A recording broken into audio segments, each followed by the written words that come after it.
ते च मधुरं मधुरं स्वरूपं कर्मापि ते च मधुरं मधुरा स्मृतिश्च बुद्धिं प्रबोधय प्रभो मधुबोधशक्तिं विद्यां प्रयच्छ परमां परिभावयामि। कोमलं कूजयन् वेणुं श्यामलोऽयं कुमारकः वेदवेद्यं परं ब्रह्म भासतां हृदये मम कूजन्तं राम रामेति मधुरं मधुराक्षरम् आरुह्य कविता शाखां वन्दे वाल्मीकिकोकिलं निगमकल्पतरोर्गलितं फलं शुकमुखादमृतद्रवसंयुतं पिबत भागवतं रसमालयं मुहुरहो रसिका भुवि भावुकाः तृणादपि सुनीचेन तरोरपि सहिष्णुना अमानिना मानदेन कीर्तनीय सदा हरिः। नारायणाखिल गुरो भगवन्नमस्ते शिवाय नमः शिवलिंगाय नमः तन्मे मनः शिवसंकल्पमस्तु सर्वे भवन्तु सुखिनः। श्रीमद्भागवत स्कंध 6 अध्याय 18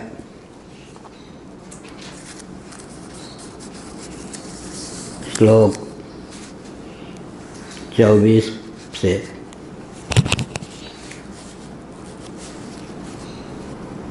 कदानुव्रात्रिहन्तारमिन्द्रियाराममुल्बणम् अक्लिन्न हृदयं पापं घातयित्वा शये सुखम्। अविद्या अस्मिता रागद्वेष अभिनिवेश।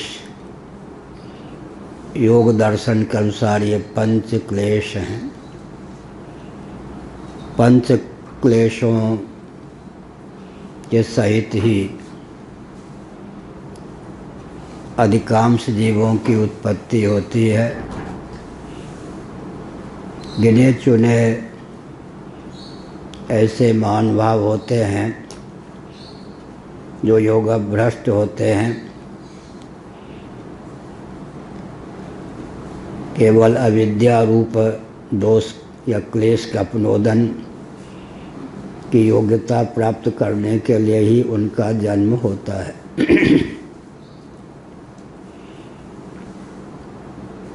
जिनके जीवन में सबके प्रति सहानुभूति होती है, सर्वहित की भावना से जो भावित होते हैं,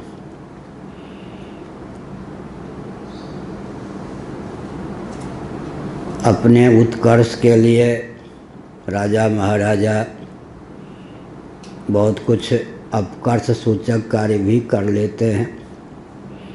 साथ ही साथ यह जो प्रपंच की संरचना है, इसमें दैवी आसुरी दोनों प्रकार की प्रवृत्ति के व्यक्ति स्वभाव से होते हैं। दोनों अपने अपने अस्तित्व के ख्यापन के लिए समय समय पर युद्ध इत्यादि का आलम्बन लेते रहते हैं। यद्यपि दिति अदिति बहनें थीं, एक ही महापुरुष की पत्नी बनी, तथापि दोनों एक दूसरे के प्रति स्पृहायुक्त बन गईं। कारण क्या? दिति के गर्भ से हिरण्यकशिपु हिरण्याक्ष उत्पन्न हुए। दोनों ही प्रतापी थे, प्रबल थे, लेकिन दैवी प्रकृति के महानुभावों के लिए अत्यंत घातक सिद्ध हुए। इन दो आतंकवादियों, प्रबल उग्रवादियों को जन्म देने में दिति का प्रमाद ही मुख्य हेतु मान्य है। एक संकेत और करना चाहता हूँ। गुरुत्व युक्त चुंबक में कर्षण की क्षमता होती है। जंग आदि दोषों से विनिर्मुक्त लोहा में कर्षित होने की क्षमता होती है। जब गुरुत्व युक्त चुंबक का सानिध्य जंग आदि कालुष्य दोषों से विनिर्मुक्त लोहा को प्राप्त होता है, तब लोहा या लोहखंड स्वाभाविक रूप से गुरुत्व युक्त चुंबक की ओर समाकृष्ट होता है। इसी प्रकार भविष्यत गति से जिनको माता पिता कह सकते हैं, जननी जनक कह सकते हैं, उनमें जिस कोटि के जीव या प्राणी को जन्म देने की क्षमता होती है, उसी कोटि के जीव या प्राणी उनके द्वारा कर्षित होकर फिर जन्म लेते हैं। मनुष्य इत्यादि जो जंगम प्राणी हैं, उनके यहाँ पंचाग्नि विद्या के अनुसार जीव जिसमें जन्म लेने की क्षमता है, पहले भविष्यत गति से पिता के गर्भ में आता है। अन्न जल भावापन्न होकर वह भविष्यत गति से जो पिता होना जिनको होना होता है, उनके शरीर में पहुंचकर सप्त धातुओं का रूप धारण करता है। सप्त धातुओं में भी जीव का सन्निवेश होता है। वह जीव सप्त धातु से तादात्म्यपन्न होता है। छांदोग्य उपनिषद के भाष्य में विस्तार पूर्वक इस तथ्य को उद्भाषित किया गया कि जब चने में सौंधापन को प्रकट करने के लिए चने को व्यक्ति भूनते हैं, तो उसमें तादात्म्यपन्न जीव होता है या नहीं? जीव ही तो होगा, जीव होता है उसमें। तो ये सब अग्नियाँ हैं। पुनर्भव की जो प्राप्ति होती है, स्वर्ग से भी जो च्युत प्राणी होते हैं, जिनको किसी पिता माता के गर्भ से पुनः जन्म लेना होता है, भूलने के बाद में भी तो जीव रहता ही होगा। भूलने के बाद में भी तभी तो होगा, तभी तो जन्म लेगा, लाला लाली बनेगा माँ पिता माता गर्भ में आकर। तो जीव को कितना संतप्त होना पड़ता है। इसीलिए अग्नि न होने पर भी अग्नि से उपमित किया गया पंचाग्नि विद्या। छांदोग्य आदि में पंचाग्नि विद्या है, सब अग्नियाँ हैं, 5 अग्नियाँ। स्वर्गलोक में कोई है प्राणी, जैसे हवाई जहाज से यात्रा करते हैं वायुयान से, मान लो किसी ने नागपुर की यात्रा का संकल्प लिया, नागपुर जाने वाले यान पर बैठा। नागपुर के समीप जब यान आ जाता है नभो मार्ग से, तो वहाँ पर घोषणा होती है, देवदूत वायुदूत वायुयान में जो दूती या दूत नियुक्त होते हैं, सावधान आपका यान अब नागपुर आने वाला है, कमर कस लीजिए, वायुयान उतर रहा है। ठीक इसी प्रकार से सावधान, मर्त्यलोक से स्वर्ग में आए हुए देवी प्रसाद शर्मा जी स्वर्ग भोगने के, यहाँ कोई देवी प्रसाद नहीं है ना स्वर्ग में जिस पुण्य की पूंजी के फलस्वरूप आए थे, उस पूंजी का विलोप हो गया है। कुछ ही क्षण में आप मर्त्यलोक में स्वर्ग से च्युत होकर पहुँचेंगे। अपना मनोबल थाम लीजिए। यहाँ कोई दुखद समाचार मिलने पर, पार्थिव शरीर से युक्त होने पर भी हम लोगों के शरीर से क्या होता है, गर्मी के कारण पसीना टपकने लगते। शोक सूचक संवाद सुनने पर, वहाँ तो सोमात्मक श्री विग्रह होता है, बहुत ही रसीला दिव्य होता है। द्रव्य सूक्ष्म विपाकात्मक विग्रह में होते हैं कौन, देवलोक। बहुत नाजुक शरीर होता है, कोमल होता है।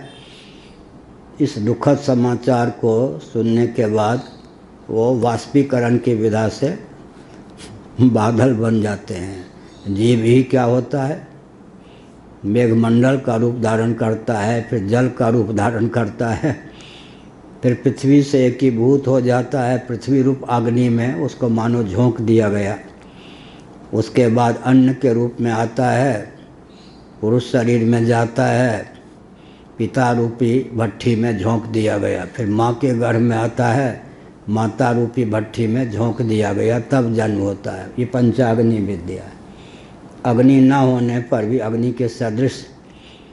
तो फिर जब वो कोई कहता है भाई ज़्यादा स्वाद आवे, हाँ दही बड़ा, नैमिष वाले कहते हैं बड़े बनोगे, बड़ा जानते ना, दही बड़ा, बड़े बनोगे तो चने आदि के कचूमर निकाल दिए जाते हैं, ऐसे करो ऐसे करो ऐसे करो तब जाके बड़ा बनता है। बड़े बनने के लिए कितने कचूमर निकाले जाएंगे, दही बड़ा।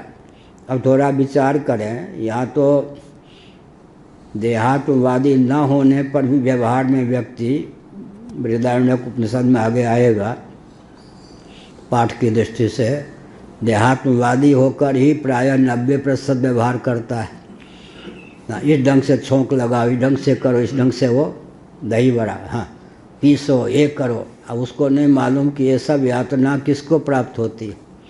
फिर भी अगर वो ब्रह्मचारी के शरीर में पहुंच गया बेचारा जीव, जन्म नहीं ले सकता है। बंध्या स्त्री के शरीर में पहुंच गया तो जन्म नहीं ले सकता है। क्या बड़ी विकट चीज़ है। या वर्षा का जल समुद्र में ही पड़ गया तो जन्म नहीं ले सकता है। वो जीव पंचाग्नि विद्या में जल रूप बन गया मानो मेघमंडल के बाद। अब वो ऐसी जगह, भाष्यकार भगवान ने लिखा है छांदोग्य श्रुति के भाष्य में, ऐसी जगह कोई जौ बन गया, जौ के भी अनुसयी जीव अनुनुसयी जीव, जौ के भी दो भेद होते हैं, अनाज के भी दो भेद होते हैं, अनुसयी जीव अनुनुसयी जीव। ऐसे गुप्त जगह जहाँ कोई मनुष्य आदि की गति न हो, वो कोई पेड़ पौधा खाद्य पदार्थ बन भी गया, उसको भक्षण करने वाला कोई नहीं हुआ, वहीं बना समाप्त हो गया। अनुसयी जीव वो है जिसको कोई प्राणी पाले, उसका आहार बन जाए। आहार बनने के बाद भी अब वो पशु बने, पक्षी बने, क्या बने, ब्रह्मचारी ने पा लिया, ब्रह्मचारी ने पा लिया तब क्या होगा। इसका मतलब जीव कल कुशल जन्म ले ले लाला लाली के रूप में, ये भी बहुत विचित्र घाटी है। इन सबको अग्नि का रूप बताया गया। तो हमने संकेत किया कि यह जो शरीर मिला है, इस शरीर के साथ साथ क्या है, ये विचार करना चाहिए कि जिस प्रकार के माता पिता में जिस प्रकार के जीवों को कर्षित करके लाला लाली बनाने की क्षमता होती है, उसी प्रकार के जीव को भविष्यत गति से माता पिता आकृष्ट करने में समर्थ होते हैं। तो विषय क्या चल रहा था, दिति के प्रमाद नहीं तो शोक का रूप धारण किया ना। अगर वो चपलता का परिचय नहीं देती, संध्या की वेला में पति को छूने के लिए बाध्य न करती, तो आतंकवादी को जन्म कैसे। लेकिन वो तो जय विजय थे, भगवान के भक्त थे, सनकादि के द्वारा शापित थे, तो उनको जन्म देने के लिए सामान्य माता पिता तो नहीं चाहिए। तो जीव भी क्या करते हैं, प्रेरित कर देते हैं। ये प्रबल जीव थे, भगवान के पार्षद शापित हो गए थे, तो इनको तो क्या था, जन्म लेकर के अपने शाप को काटना था। इसलिए परिस्थिति ये बनी कि किसके मन में उद्वेग उत्पन्न कर दें। जीव का जो प्रारब्ध होता है, स्त्री पुरुष इन सब के जीवन में उद्वेग पैदा कर देता है। तो उद्वेग पैदा कर दिया किसके जीवन में, उद्वेग सब मैथिली में बहुत चलते, उद्वेग, उद्विग्न तो है ही उद्वेग।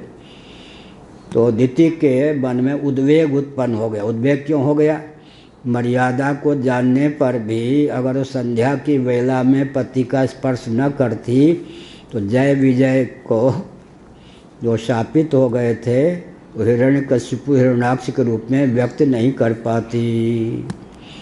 इसलिए जय विजय जो शापित थे, उनके प्रारब्ध के फलस्वरूप और अपनी अंतर्निहित योग्यता के फलस्वरूप संध्या की वेला में पति को बाध्य करके जो स्पर्श प्राप्त किया, उसके फलस्वरूप दो आतंकवादियों को जन्म दिया। वो हृष्ट पुष्ट बलवान थे, देवता भी उनका नाम सुन के डरते थे। तथापि देवराज इंद्र ने भगवान विष्णु का सहारा लिया। भगवान विष्णु ने देवराज इंद्र पर अनुग्रह करने के लिए दो अवतार लेकर, नृसिंहावतार वराहावतार लेकर के दोनों को सद्गति प्रदान की का अर्थ यहाँ पर क्या है, एक जन्म के कुटिल प्रारब्ध का अपहरण कर लिया। एक जन्म के कुटिल प्रारब्ध का अपहरण कर लिया। अब प्रहलाद के सिर पर भगवान ने हाथ रखा।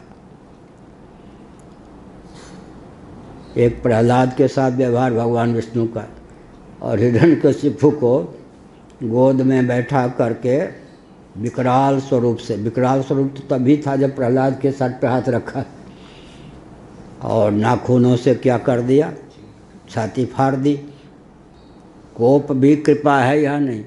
ऑपरेशन जैसे होता, छाती वाती फाड़ दो दिमाग फाड़ दो, ऑपरेशन, वो कोप है या कृपा है चिकित्सक के? तो दोनों, किसी के सर पर हाथ रखा भगवान ने, वो अनुग्रह नहीं था क्या? प्रहलाद के तो सर पे हाथ रखा और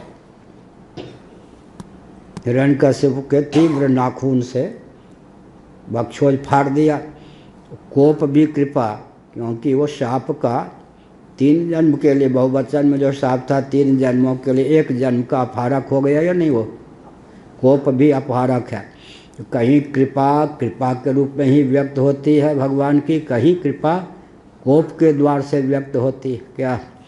भगवान तो कृपा ही करते हैं। लेकिन नितिन ने क्या सोचा, इंद्र ने विष्णु को प्रेरित करके क्या किया, हमारे दोनों लाडले लाल बेटे बलिष्ठ भी थे, पराक्रमी भी थे, उनको मरवा दिया। अब विष्णु पे तो दाल गलेगी नहीं मेरे बेटों की दाल नहीं गली तो मेरी क्या दाल गलेगी? हाँ, बहुत बढ़िया है। भगवान के पीछे पड़ गए। भगवान भगते रहे, भागवत में भगते रहे। अब ये सोचा कि ये तो ऐसा महाकाल है, अपना ही शापित भक्त है भाई, भगवान से कौन भिड़ेगा। कुछ गुरुदेव कहते थे जो पार्षद होते हैं वे कुछ भी अपने इष्ट के लिए बनने को तैयार रहते हैं। भगवान के मन में युद्ध की इच्छा देखी। अब भगवान से युद्ध कौन करेगा? तो जब उन्हीं का लाडला प्यारा परिकर पार्षद दैवी स्वभाव रहने पर तो हो ही युद्ध नहीं कर सकता। भगवान की युद्ध विषयक जो चिकित्सा इच्छा थी उसकी पूर्ति के लिए सोचा कि कोई अपराध ऐसा करे कि महापुरुषों के द्वारा शापित होकर इतना बलवान होकर जन्म लें कि भगवान से भी भिड़ जाएं। भगवान के पीछे काल के समान पड़ गया। भगवान भगते गए। उन्होंने सोचा ऐसे से पिंड पड़ा पाला, मैं कहीं भी भागूंगा वहाँ जाएगा। फिर सोचा ये बहिर्मुख है, अदृश्य हो गए। देहात्मवादी था वो, अदृश्य हो गए। तो कहा विष्णु मारा गया, कहाँ है कुछ पता ही नहीं। जैसे ख्रुश्चेव आज तो दिखाई नहीं पड़ा कहाँ रूस वालों ने पहुँचा दिया। ख्रुश्चेव कैनेडी की चर्चा अखबारों में रहती थी। अब ख्रुश्चेव आज कहाँ चले गए, कहाँ रूस ने पहुँचा दिया, आज तो किसी को पता नहीं। तो मारा गया विष्णु। भगवान ने सोचा कि अदृश्य होकर, इसका अंतर्यामी होकर इसके शरीर में ही रह जाऊं। तो बहिर्मुख होने के कारण उसने घोषणा कर दी, मेरे डर के मारे गल गया, क्या पानी भी नहीं दिखाई पड़ा, कुछ अदृश्य हो गया, मार दिया गया, शव भी नहीं बचा। ऐसा तो भगवान विष्णु का नाम लिया, लेकिन द्रोह बदला किससे लेना होगा? बदला किससे लेना? ये विचित्र बात होती है।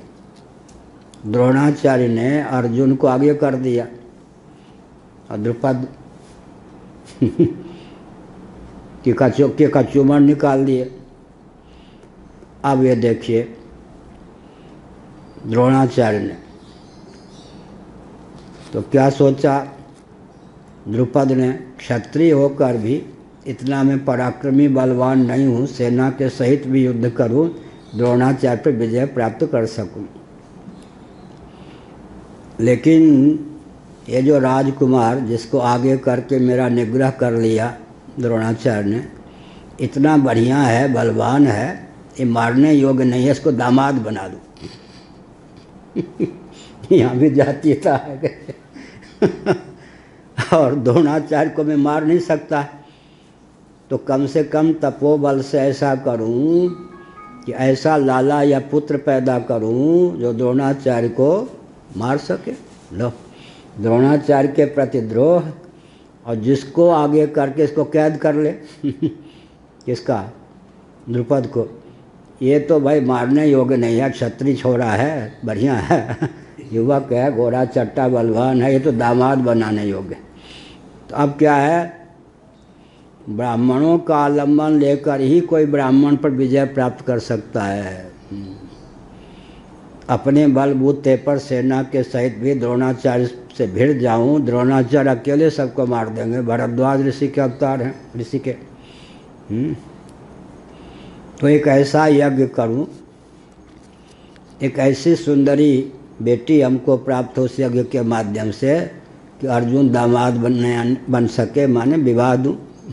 अर्जुन को मारने की इच्छा नहीं हुई, उसको दामाद बनाने की इच्छा हुई, और द्रोणाचार्य को मेरा बेटा मार दे, इसलिए धृष्टद्युम्न और द्रौपदी का प्रादुर्भाव हुआ। लेकिन यज्ञ तो वो श्री राम शर्मा की विधि से होना, वो तो देवता स्वीकार नहीं करेंगे। अभी विचारणीय विषय है, आप जो है यज्ञ के नाम पर कुछ भी करो, सेकुलर भारत को घोषित कर दो, संविधान लागू करो। प्रश्न उठता है कि देहात्मवादी भी जब मरता है, शरीर छोड़ता है, तो देहात्मवादी आत्मा को न मानने पर भी देह के नाश से जीवात्मा का चल रहा है।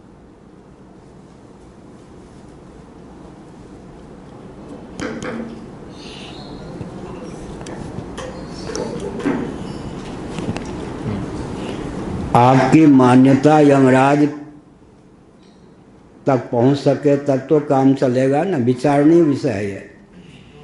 हम सेकुलर संविधान और सेकुलर स्टेट घोषित कर दें, लेकिन हम पर मरने के बाद से ही कौन सा संविधान लागू होगा? सेकुलर संविधान लागू होगा या यमराज जिस संविधान को मानते हैं वो लागू होगा? मनुस्मृति का संविधान मरने वाले पे लागू होगा। जीवन काल में मनुस्मृति का संविधान माने या न माने, लेकिन मरने के बाद में प्रश्न उठता है कि मनुस्मृति का संविधान उस पर लागू होगा या सेकुलर संविधान लागू होगा। तो जीवन काल में उसके चिर क्यों? मरने के बाद जो भी न्यायालय में न्याय होगा, स्वर्ग भेजो नरक भेजो, वहाँ तो हमको कौन सा संविधान मानना पड़ेगा? हम पर लागू कौन होगा, माने या ना माने? वहाँ पर हमको सेकुलर संविधान के अनुसार दंड थोड़े दिया जाएगा। वहाँ पर कौन सा संविधान, मनुस्मृति का संविधान होगा या नहीं? इसका अर्थ यह है कि यमराज को, परमात्मा को जो संविधान अमान्य है, समझ गए ना क्या रथ जी? यमराज को परमात्मा को दंडाधिकारी जो हैं, देहत्याग के बाद भी दंडाधिकारी तो होते हैं ना कोई। तो दंडाधिकारी जो यमराज नियुक्त हैं, उनको जो संविधान मान्य है, उस संविधान के अनुसार मरने वाले को दंड या पुरस्कार मिलेगा या सेकुलर संविधान के अनुसार? ये विचारणीय विषय है। जब मरने के बाद उस संविधान का अनुपालन अनिच्छन्न करना ही होगा, तो जीवन काल में हम करें तो कम से कम मरने के बाद यमराज के अनुसार, वहाँ के संविधान के अनुसार हमको दंड प्राप्त ना हो। बात है या नहीं? हम देहात्मवादी हैं, चेतना विशिष्ट शरीर को ही आत्मा मानते हैं। हमारी इस मान्यता के अनुसार क्या हमको मरने के बाद दंड मिलेगा? हम तो रह ही नहीं जाएंगे हमारी मान्यता के अनुसार। शरीर को ही आत्मा मानते हैं, चेतना विशिष्ट शरीर को आत्मा मानते हैं, तो मृत्यु प्राण का तिरोधान ही मृत्यु है वहाँ पर।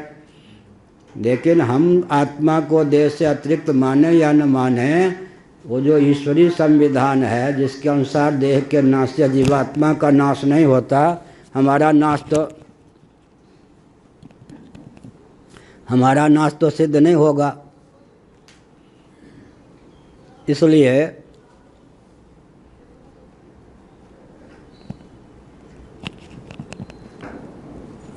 विचारणीय विषय यह है, एक दिन न चाहते हुए भी जिसको मानने के लिए बाध्य होना पड़ेगा, क्यों न उसको आज से ही आस्थापूर्वक मान लें। तो दंडाधिकारी जो यमराज हैं उनके दंड से हम बच जाएं। कोई अपनी मान्यता के अनुसार देह के नाश से जीवात्मा का नाश नहीं होता, इस तथ्य को स्वीकार न करे तो उसके स्वीकार न करने से क्या यमराज का विधान बदल जाएगा, मनुस्मृति का विधान बदल जाएगा।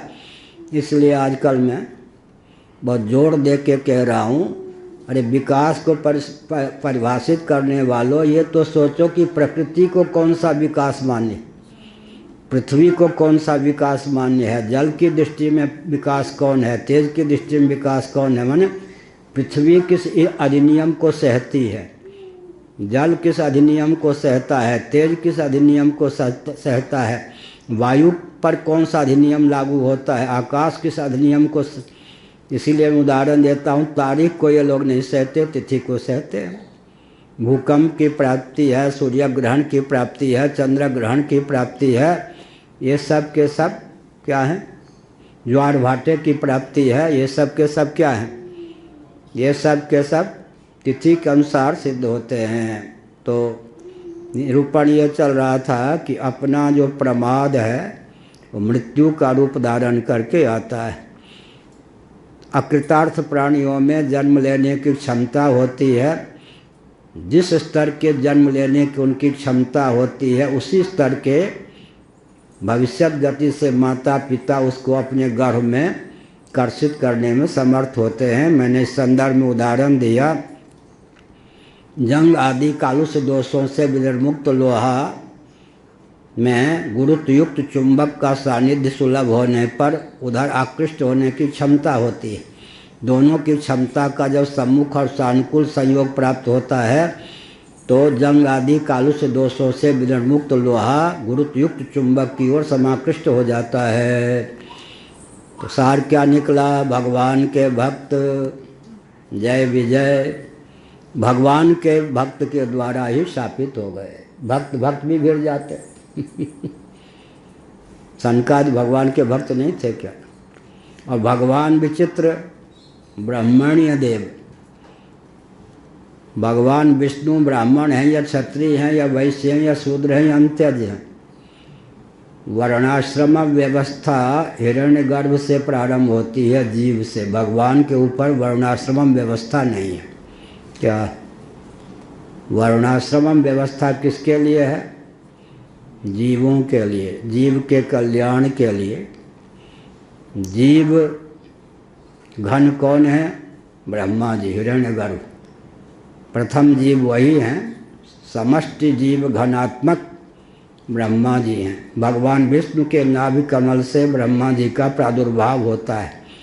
भगवान श्री विष्णु को जो विग्रह प्राप्त है वो कर्मोपासना के फलस्वरूप नहीं, अनादि सिद्ध ईश्वर ही हैं। स्वेच्छा से वे विष्णु रूप को धारण किए हुए हैं। तथापि भगवान का नाम क्या है? ब्रह्मण्य देव। अब एक विचित्र बात है, अगर सचमुच में भगवान विष्णु क्षत्रिय हों, रक्षा का कार्य करते हैं, पालन का कार्य करते हैं, तो क्षत्रिय का बेटा ब्राह्मण तो हो ही नहीं सकता। ब्रह्मा जी कैसे ब्राह्मण हो गए और भृगु आदि कैसे ब्राह्मण हो गए?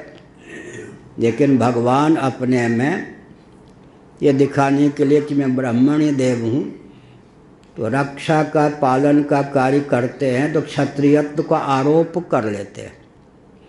क्षत्रियत्व का आरोप कर लेते हैं तो भृगु जी के चरण प्रहार को मिटाते नहीं, भृगुलता के रूप में किस पर? बक्षोज पर, हृदय पर धारण करते हैं कि जब मैं भी ब्राह्मणों का इतना सम्मान करता हूँ तो सामान्य प्रधानमंत्री, मुख्यमंत्री आदि क्या ये ब्राह्मणों का तिरस्कार न करें। जिनके पूर्वजों ने विश्व को अर्थशास्त्र दिया, धर्मशास्त्र दिया, कामशास्त्र दिया, मोक्ष शास्त्र दिया, नीति शास्त्र दिया, उनके प्रति हीन भावना उत्पन्न की गई। आज भी कोई विशेष चमत्कृति होगी तो उसी वर्ण के द्वारा होगी। क्योंकि अन्यों पर नियंत्रण करने की क्षमता ब्राह्मण के अतिरिक्त किसी में नहीं हो सकती। अब ब्राह्मणों में भी कितने भेद हैं? 4। कहाँ लिखा है? शिव पुराण। ब्राह्मण ब्राह्मण, एडजेक्टिव भी ब्राह्मण, ब्राह्मण ब्राह्मण, क्षत्रिय ब्राह्मण, वैश्य ब्राह्मण, शूद्र ब्राह्मण। ब्राह्मण कुल में जन्म हुआ तो ब्राह्मण तो रहेंगे ही।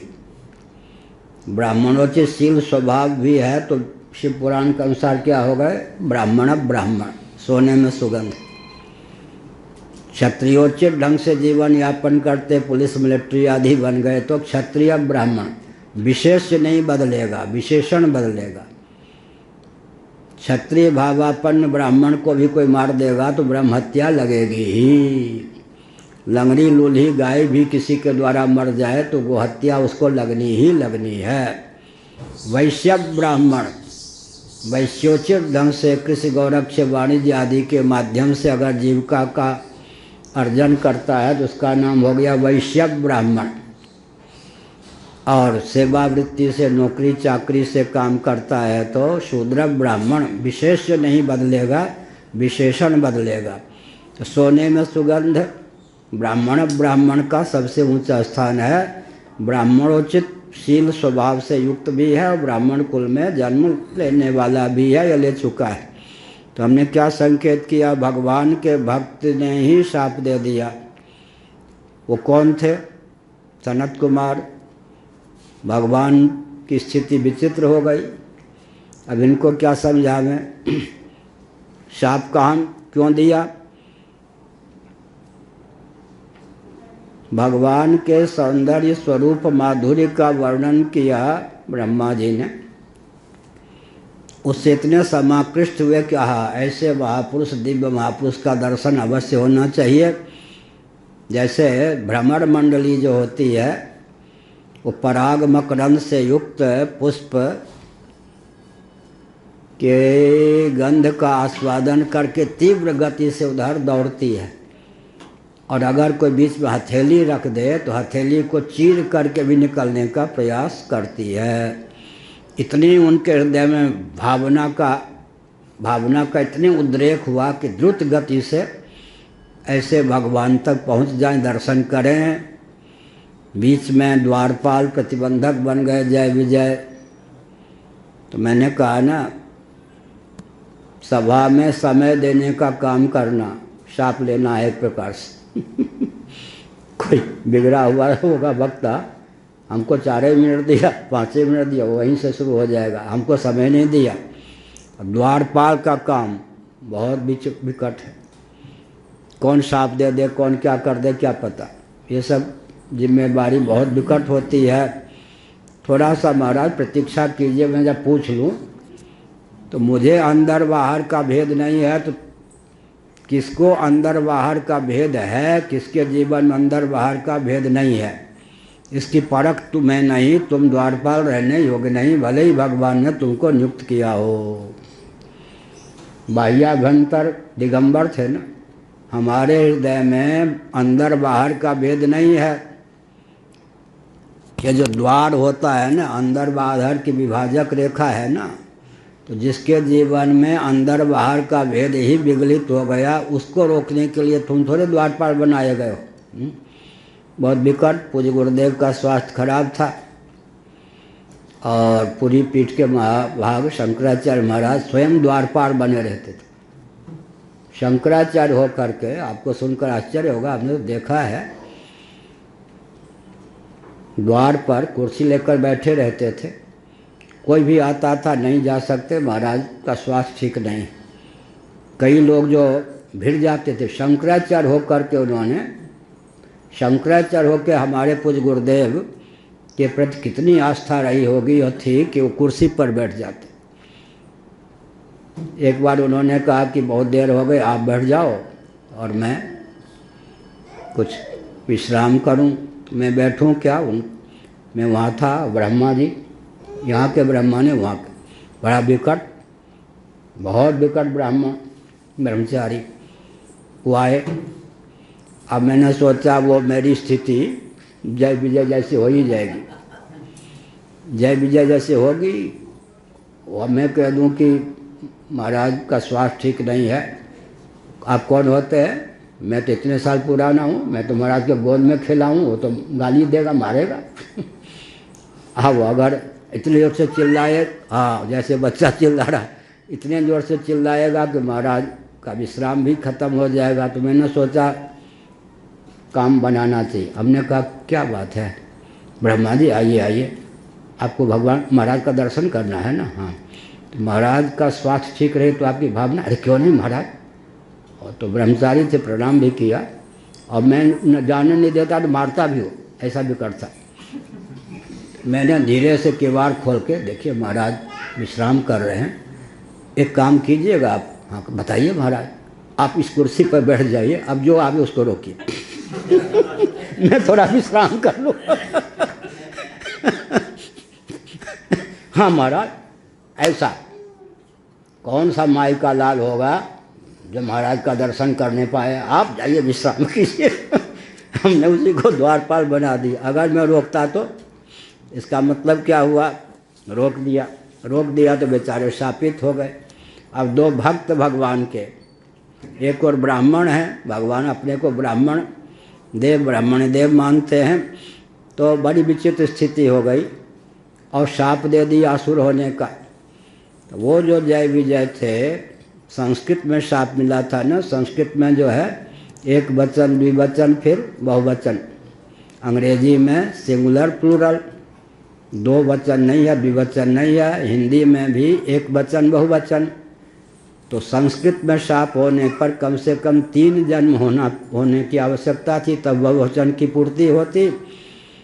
तो यहाँ मैंने कहा कि हिरण्यकशिपु के छाती को भगवान विदीर्ण कर रहे, वो कोप है, और प्रहलाद जी के सर पर हाथ रख रहे, तो कृपा है।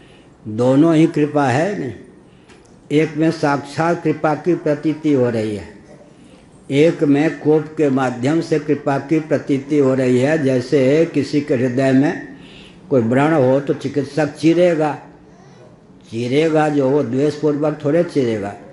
तो हिरण्यकशिपु के एक जन्म के असुर भाव को विगलित करने के लिए, प्रारब्ध को नष्ट करने के लिए भगवान ने कोप किया। वो कोप भी कृपा है या नहीं? तो महापुरुष किसी को के ऊपर कोप करें तो भी प्रकारांतर से कृपा है, किसी पे कृपा करें तो साक्षात कृपा है। विषय यहाँ से चला था कि अविद्या, अस्मिता, राग, द्वेष, अभिनिवेश पूर्वक ही व्यक्ति को स्त्री या पुरुष शरीर की प्राप्ति होती है। मनुष्य में भी निसर्ग सिद्ध ये दोष हैं। तो दिति के पुत्र मारे गए कौन? हिरण्यकशिपु, हिरण्याक्ष, इतने बलवान पराक्रमी। तो भगवान विष्णु ने ही 2 रूप धारण करके, नृसिंह का रूप धारण करके और वराह भगवान का रूप धारण करके दोनों बेटों को मार दिया। भगवान पे तो क्रोध क्या कर पाती? इंद्र की रक्षा के लिए, देवराज इंद्र पर अनुग्रह करने के लिए भगवान विष्णु ने ऐसा किया। देवराज इंद्र ने मेरे बेटों को मरवा दिया। उसी में मैंने उदाहरण दिया, अर्जुन को ब्याहने योग्य एक बेटी हो और द्रोणाचार्य को मरवाने योग्य एक बेटा हो। भगवान विष्णु पर तो क्रोध नहीं चलता, इसका दिति का क्रोध का विषय बना दिया इंद्र को बना दिया। तो फिर क्या हुआ? इंद्र को मारने योग्य पुत्र प्राप्त करूंगी, ऐसा बेटा प्राप्त करूंगी जो इंद्र को मारे बिना न रहे। अब उसके हृदय में ये क्या है? द्रोह, बदला लेने की भावना, यही तो संसार है। उसमें वो बोलने लगी, अब ज़्यादा व्याख्या न करते कुछ श्लोकों का। कृमिवेद भस्म संज्ञा शेषा विहितस्य च भूतधृक् तत्कृते स्वार्थं किं वेद निरयो यतः आशासानस्य तस्येदं ध्रुवमुन्नद्धचेतसः मदशोषक इंद्रस्य भूयाद्येन सुतो हि मे इति भावेन स भर्तुराचचारासकृत्प्रयं शुश्रूषयानुरागेण प्रश्रयेण दमेन च भक्त्या परमया राजन् मनोज्ञैर्वल्गुभाषितैः मनोजग्राह भावज्ञा सुस्मितापाङ्गवीक्षणैः एवं श्रिया जडीभूतो विद्वानपि विदग्धया बाढ़मित्याह विवशो न तच्चित्रम ही योषिति। यहाँ तक हो गया था। इन श्लोकों का भाव क्या है? जो शरीर नश्वर है, एक दिन भस्म हो सकता है, कृमि हो सकता है, विष्ठा के रूप में परिणत हो सकता है। शरीर की 3 गति में कोई न कोई एक गति मरने के बाद होती है। अगर जला दिया जाए तो भस्म, अगर भू समाधि दे दी जाए तो कृमि, कीड़े हो जाते हैं। और अगर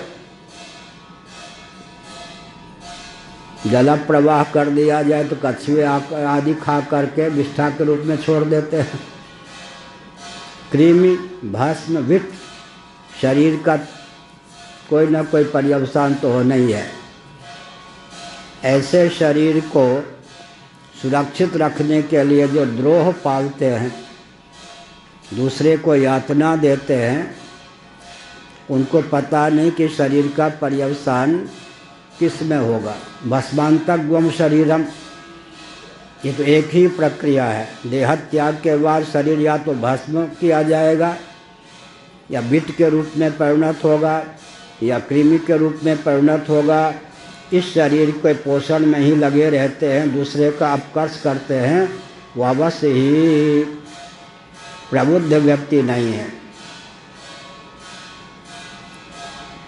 इंद्र अपने शरीर को नित्य मानकर मतवाला हो गया है। उसे पता नहीं कि उसका इंद्र शरीर भी नष्ट हो सकता है। अब मैं ऐसा उपाय करूंगी, सीधे तो मैं इंद्र को मरवा नहीं सकती, न मार सकती हूँ, लेकिन ऐसा उपाय करूंगी कि कैसे पुत्र रत्न को जन्म दूंगी जो इंद्र को मारने में समर्थ हो। यह द्रोह की परंपरा चलती है।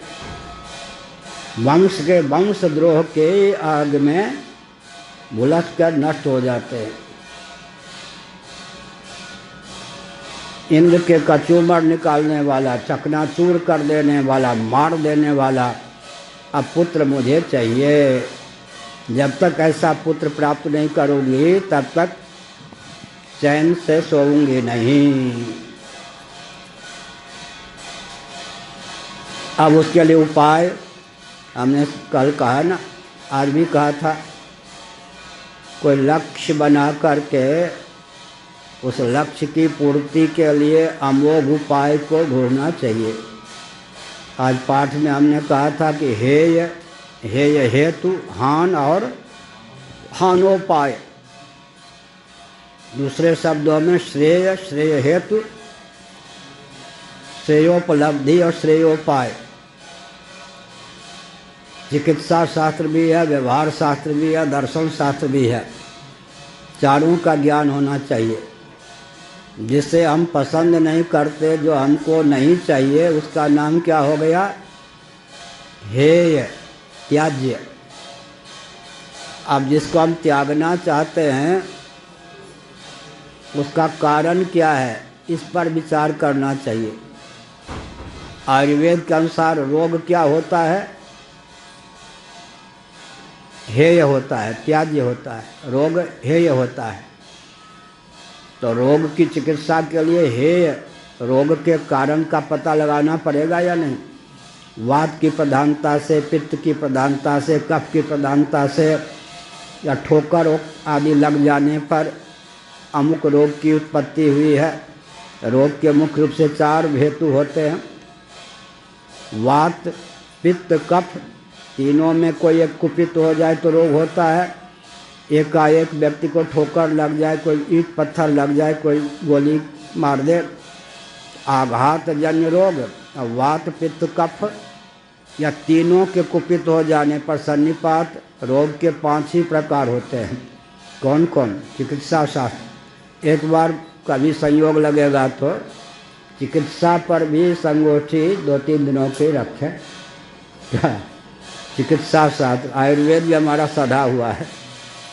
वात की प्रधानता से रोग, कफ की प्रधानता से रोग, पित्त की प्रधानता से रोग, तीनों विकृत हो जाएं तब सन्निपात नामक रोग। 4 हेतु हो गए। 5वां हेतु क्या है? ठोकर लग जाए, वज्रपात हो जाए, कोई ठाई कर दे, इस प्रकार आघात, बाह्य आघात जन्य विप्लव या रोग, रोग के हेतु 5 होते हैं। तो इस प्रकार से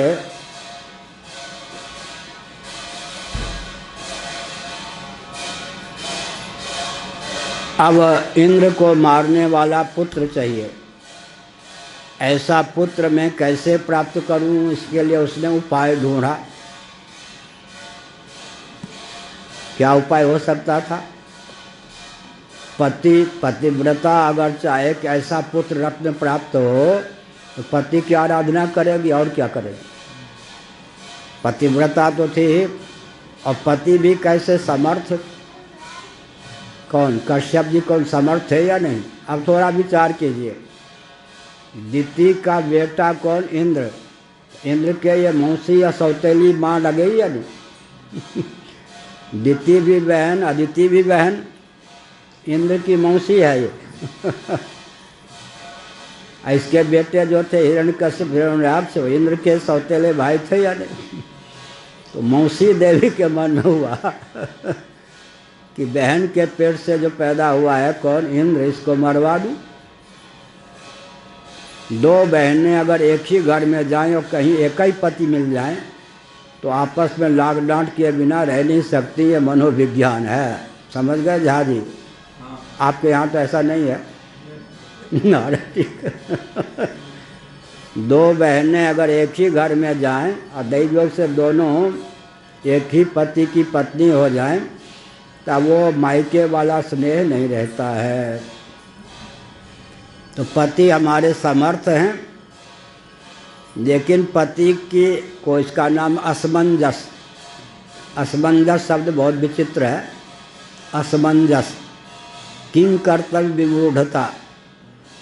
आखिर इंद्र भी उनका बेटा कश्यप जी का, हमारे लिए तो है ना, हमारे पेट से पैदा नहीं हुआ, लेकिन उनके लिए तो इंद्र भी बेटा, हिरण्यकश्यप हिरण्याक्ष भी बेटा। मेरे पेट से जन्मे हुए को मारा तो भी उनके पुत्र गए, और इंद्र को मरवाने का मैं प्रयत्न करूंगी तो इंद्र भी। अब वो दोनों तो आतंकवादी ढंग के थे मेरे बेटे, उसको लेकर उतना कष्ट नहीं हुआ होगा, लेकिन इंद्र को मैं मरवाऊंगी, इंद्र को मारने वाला बेटा उत्पन्न करूं, ये सीधे बोल दूंगी तो कश्यप जी बिल्कुल डांट देंगे, काम नहीं बनेगा। क्या अर्थ हुआ? इंद्र मारा जाए तो कश्यप जी के बेटे मारे जाएंगे, हिरण्यकश्यप हिरण्याक्ष मारे गए तो कश्यप जी के बेटे मारे गए। तो फिर यहाँ पर कूटनीति, छद्म नीति का आलम्बन लेना चाहिए। कूटनीति का आलम्बन लेना चाहिए। जिसको पछाड़ना हो, तिरस्कृत करना हो, उसी का आलम्बन ले लिया जाए। ये भी एक नीति है।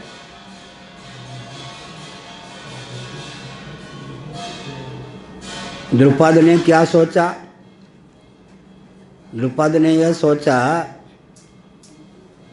कि द्रोणाचार्य से भिड़ने वाला कोई ऐसा व्यक्ति, पुत्र, जो द्रोणाचार्य से धनुर्विद्या में पारंगत नहीं होगा, हो ही नहीं सकता है। लो क्या, द्रोणाचार्य धनुर्विद्या में इतने निपुण हैं कि जब तक द्रोणाचार्य से मेरा पुत्र धनुर्वेद की शिक्षा प्राप्त करके निपुण नहीं होगा, तब तक उनसे भिड़ नहीं सकता है। अयोनिज पुत्र थे ना कौन? धृष्टद्युम्न, द्रोणाचार्य के पास भेज दिया। और द्रोणाचार्य जो थे क्या जानते नहीं थे कि लाख डांट रखता है द्रुपद? जानते थे, लेकिन द्वेषपूर्वक ने धृष्टद्युम्न को धनुर्वेद का प्रशिक्षण दिया और इतना योग्य बना दिया कि द्रोणाचार्य जानते थे कि मेरी मौत है, ये मेरी मौत है, लेकिन वहाँ पर ब्राह्मणत्व का परिचय देकर अपने मौत को मौत समझ करके भी धृष्टद्युम्न को धनुर्वेद में पारंगत किया। इसी प्रकार से यहाँ पति की सेवा में जुट गई। कौन? सेवा पहले भी करती थी, लेकिन दिति ने पति की सेवा किस प्रकार प्रारंभ की? पतिदेव समर्थ हैं, उनके अनुग्रह से इंद्र को मारने वाला पुत्र रत्न मुझे प्राप्त हो सकता है, ऐसा समझकर सेवा करती। हाव भाव भंगिमा के द्वारा हर प्रकार से पति के हृदय को जीतने का प्रयास करती और एक विचित्र बात कि अपने मनोरथ को गुप्त रखती और पति के मनोभाव को परख भी लेती। देवियों के लिए शास्त्र में लिखा गया है, शुक्राचार्य आदि की सबकी कूटनीति नीति वहाँ विफल हो जाती। मनोज्ञा, मनोभाव को परखने में देवियाँ स्त्रियाँ जितनी निपुण होती हैं उतने पुरुष हो ही नहीं सकते। इसलिए मनोविज्ञान देवियों का बहुत पुष्ट होता है। तो पति के अनुकूल हाव भाव, कृपा कटाक्ष, सेवा, मुस्कान आदि के द्वारा हर प्रकार से उनको अनुकूल करने लग गई। अनुकूल तो पहले थे, अति द्रवित करने में सफल हो गई। अब यही हुआ, एक दिन हमने कहा था किसी की सेवा पर इतना मत रिझ जाइए, जो मांगोगे वो दूंगा मुंह से निकल जाए। अगर आप झूठ नहीं बोलते हैं तो फंस जाएंगे। अगर वो कुछ मांगता है तो कहिए देने योग्य होगा तो अवश्य दूंगा, तुम्हारी बात स्वीकार करने योग्य होगी तो अवश्य करूंगा। बस सेवा से रीझ करके, हाव भाव भंगिमा सौंदर्य आदि से रीझ करके बोल पड़े कश्यप जी, जो तुम चाहो मैं देने के लिए तैयार हूँ। माने मेरे देने की सीमा में मेरी शक्ति का तुमको ज्ञान है, इच्छित वर मांग सकती हो, मैं देने के लिए तैयार हूँ। 29वां मनोजग्राह भावज्ञा सुस्मिता पांग वीक्षण 28 एवं स्त्रिया जड़ीभूतो विद्वानपि विदग्धया बाढ़मित्याह विवशो न तच्चित्रम ही योषिति। गुप्त रीति से इसका अर्थ करूँगा। दिति ने उनको विद्वान तो थे कश्यप जी जड़ बना दिया, यशमैन बना दिया, बिल्कुल आजकल की भाषा। प्रायः आजकल शास्त्र है भाई, जो वचन आ जाए उसको तो संभाल के बोलना ही है। ये जो कुमारी कन्या होती हैं वो पति बनाने की इच्छा नहीं करती, पत्नी बनाने की इच्छा करती। क्या अर्थ हुआ? ऐसा पति के नाम पर व्यक्ति प्राप्त हो जो हमारा यंत्र बन के काम करे।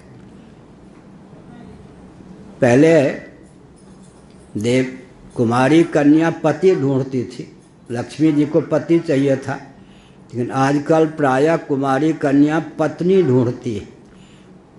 पति के नाम पर ऐसा व्यक्ति मिले जो बिल्कुल उठ तो उठ, बैठ तो बैठ।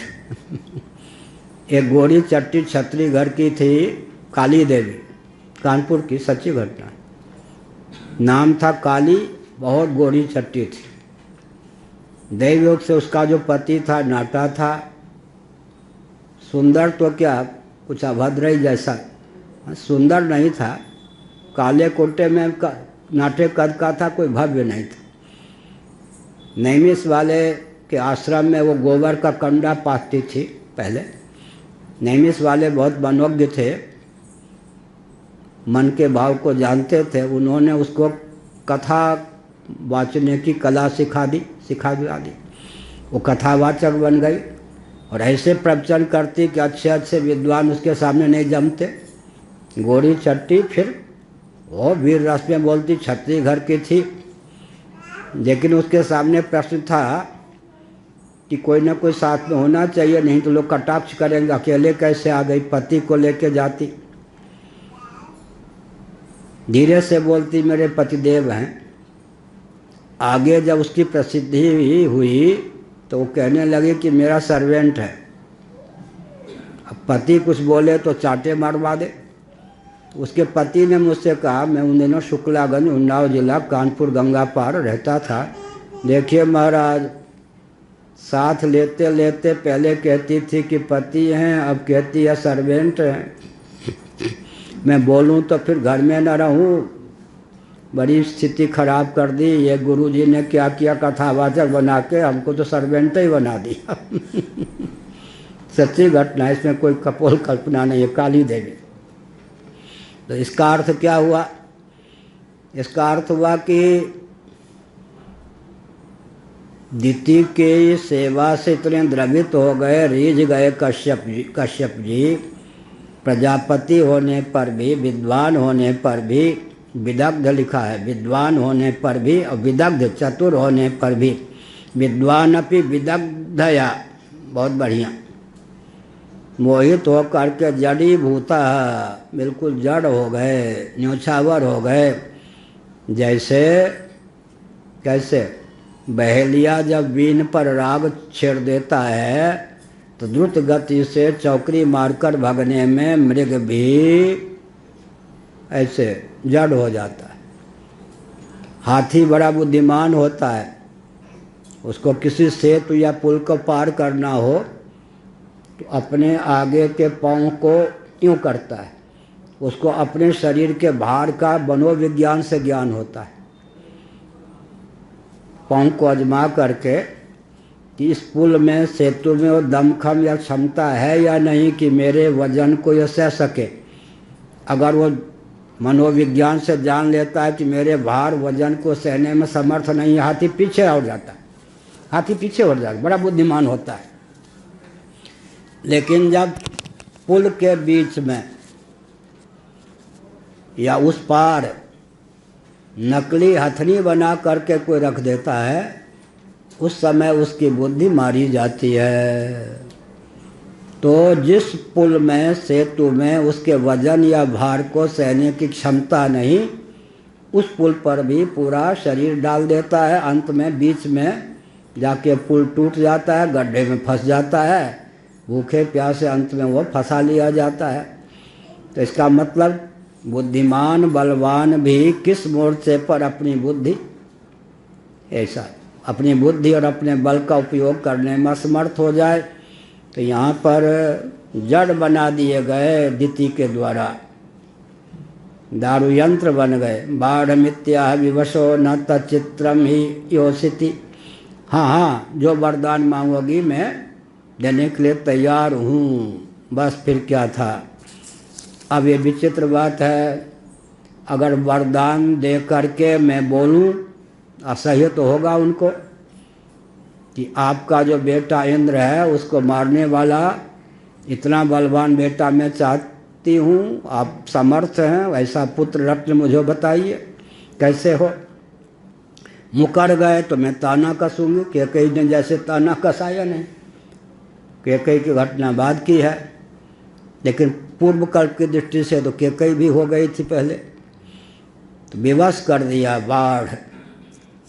न चित्रम ही योसिति।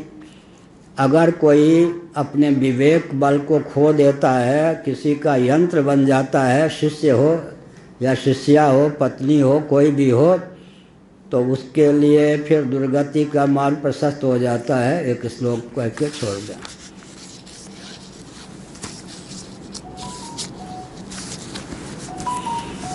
विलोक्यैकान्त भूतानि भूतान्यादौ प्रजापति स्त्रियं चक्रे स्वदेहार्धं यया पुंसां मतिर्हृता एवं शुश्रूषितस्तात भगवान कश्यप स्त्रिया। भगवान शब्द का प्रयोग किया है, तथापि स्थिति प्रहस्य परम प्रीतो दितिमाहाभिनन्द्य च।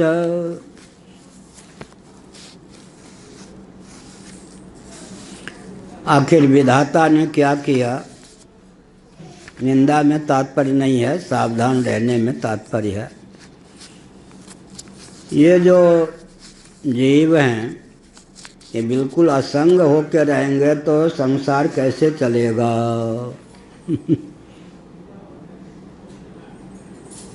तब इनको वश में करने के लिए भगवान ने अपनी माया से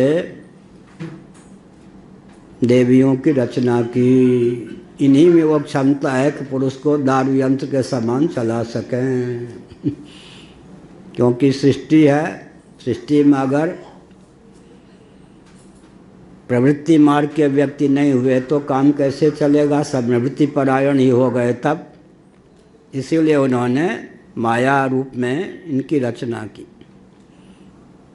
त्रिगुण की प्रधानता से स्त्री शरीर, माया की प्रधानता से दोनों में जीव की स्थिति होती है। देवियों में भी कौशल्या प्रभृति की भी होती हैं, लेकिन सामान्य नियम यही है कि पुरुषों को विमोहित करके संसार चक्र को चलाने की भावना से ही देवियों की संरचना मानव परमात्मा ने की है। ठीक है, वो तो देवियों के स्वभाव का वर्णन कर दिया। सृष्टा परमात्मा ने ही प्रवृत्ति मार्ग के संचालन के लिए इस प्रकार का विधान किया, इस प्रकार के तत्व की संरचना की।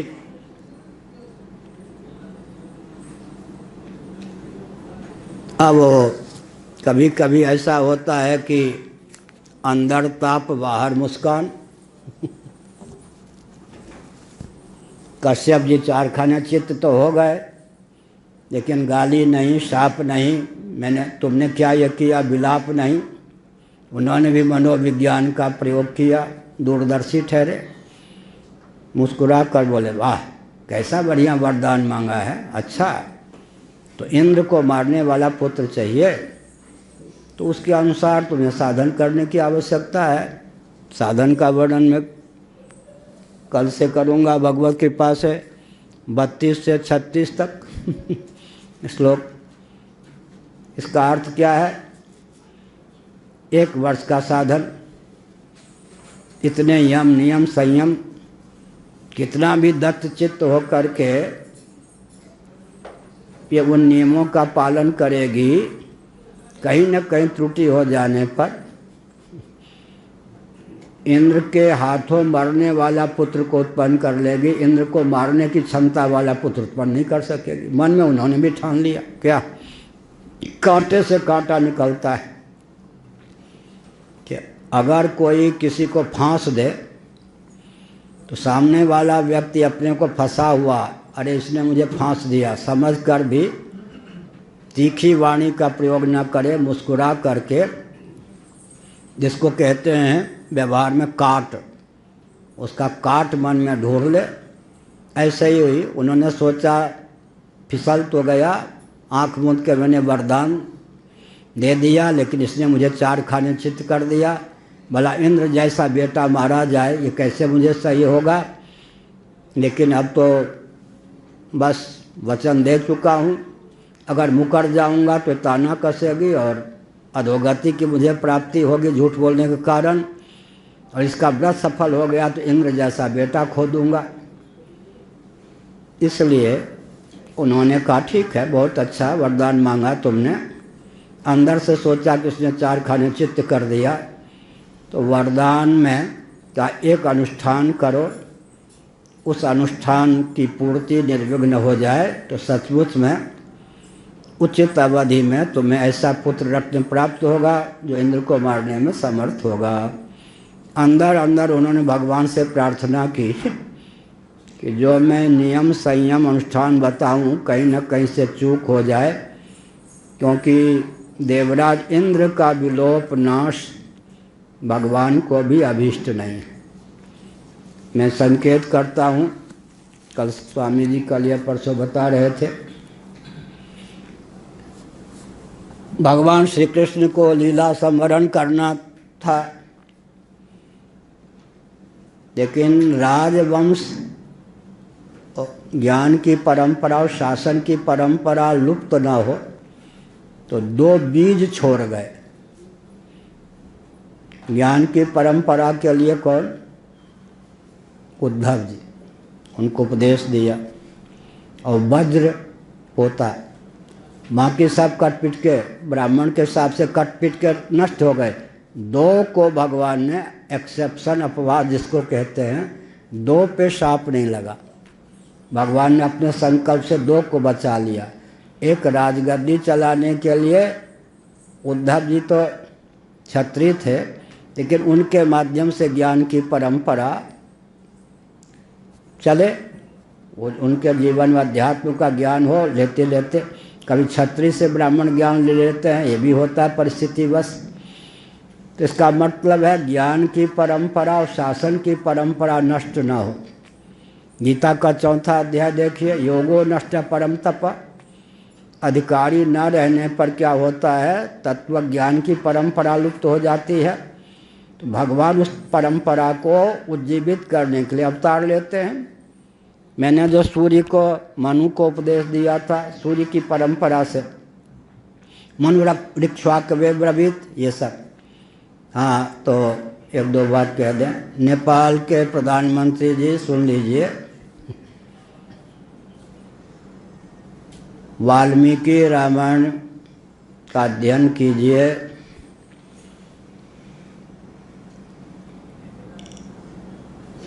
अयोध्या मर्त्यलोक में मनुष्य इक्ष्वाकु, मनुपुत्र इक्ष्वाकु के द्वारा उद्घोषित विश्व की प्रथम राजधानी है। विश्व की प्रथम राजधानी का नाम क्या है? अयोध्या। प्रथम मानव मनुपुत्र इक्ष्वाकु के द्वारा प्रतिष्ठित अयोध्या नगरी, अयोध्या तो पहले थी लेकिन उसको राजधानी के रूप में उद्घोषित करने का श्रेय किनको है? इक्ष्वाकु को। मानव के द्वारा उद्घोषित विश्व की, केवल भारत की नहीं, पूरे विश्व की प्रथम राजधानी अयोध्या है। ऐतिह्य और भौगोलिक तथ्य पर पानी फेरना कुठाराघात है अपने ऊपर।